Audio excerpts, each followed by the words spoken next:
Most people fear debt, but the rich, they chase it. That sounds insane until you understand one brutal truth. Not all debt is bad. From childhood, we're taught one rule: avoid debt at all costs. Credit cards are dangerous. Loans are traps.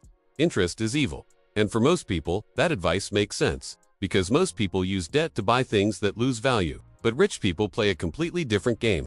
They don't use debt to consume. They use debt to control assets. Here's the secret. Debt is not money. Debt is leverage. When a rich person takes on debt, they're not thinking about monthly payments. They're thinking about what that debt allows them to own, scale, and control. A business loan can buy a company that generates cash every month. A mortgage can buy property that appreciates while tenants pay it off. Corporate debt can expand operations without giving up ownership. The poor ask, how do I pay this back? The rich ask, what will this debt produce? That's the mindset shift. Debt becomes dangerous only when it's used without a plan, without cash flow, and without understanding risk. But when used strategically, debt becomes a wealth multiplier. And this is why rich people don't rush to pay off good debt. Inflation quietly reduces its real cost over time, while assets grow in value. So while most people work harder to become debt-free, the rich use debt to become time-free. This is the foundation, but the real power of debt lies in something even deeper: how the system rewards those who borrow smartly. That's where we go next. The biggest difference between rich and poor isn't income. It's how they see tools. For most people, debt feels like a cage. For the rich, debt is a lever. Here's why. When you buy something with cash, your growth stops at the money you already have. But when you use debt, you're temporarily using someone else's money to control an asset that works for you. That's leverage. Imagine two people want to buy a $1 million building. One saves for 20 years and buys it in cash. The other uses debt, puts down 20%, and buys it today. Who wins? The second person starts collecting rent immediately. Tenants pay the loan. Inflation erodes the debt, and the property appreciates while the first person is still saving. This is why banks don't fear rich borrowers, they compete for them, because rich borrowers understand cash flow. They don't ask, is this debt big? They ask, can this debt pay for itself? That's the rule. Good debt produces income. Bad debt consumes income. Car loans for luxury vehicles. Bad debt. Credit cards for lifestyle upgrades. Bad debt. Loans for productive businesses, real estate, or scalable systems. That's the kind of debt the rich love.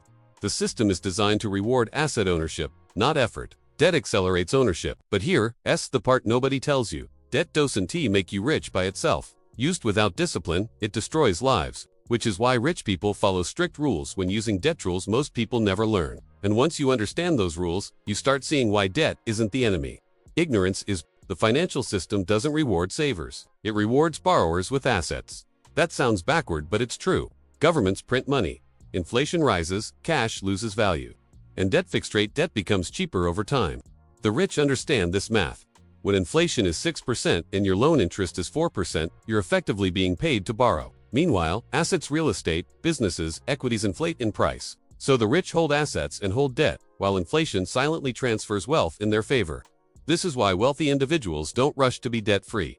They rush to be asked. Banks, tax systems, and institutions are structured to support this behavior. Interest on investment debt is often tax-deductible. Asset appreciation is taxed more favorably than wages. Borrowers with assets get better rates, more access, and more flexibility.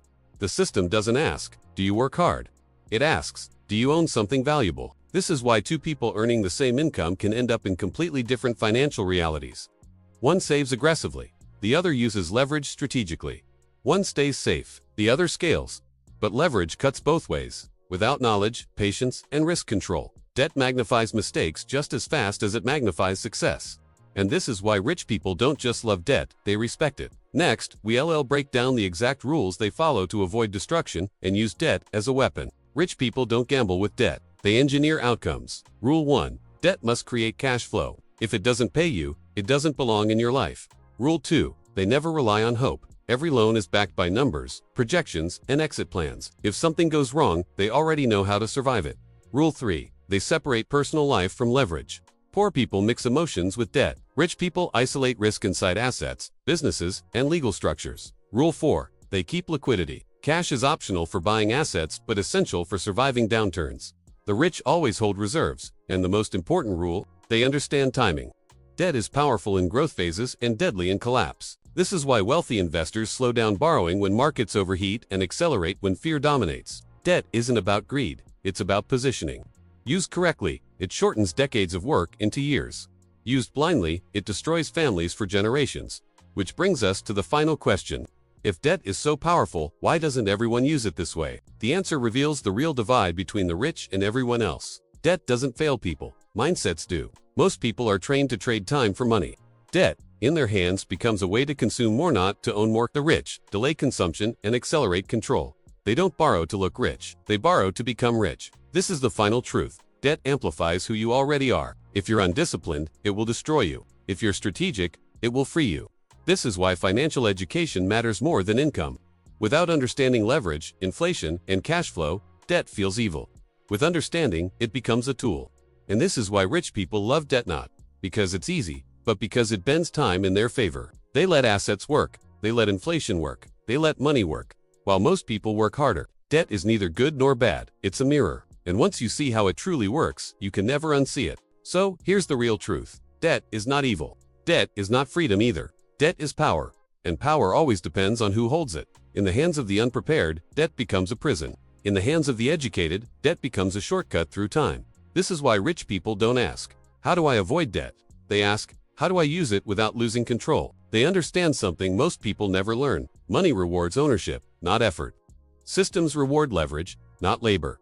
The goal was never to work harder. The goal was to make work optional. And that's why the rich don't fear debt. They fear ignorance. If this video made you uncomfortable, that's good.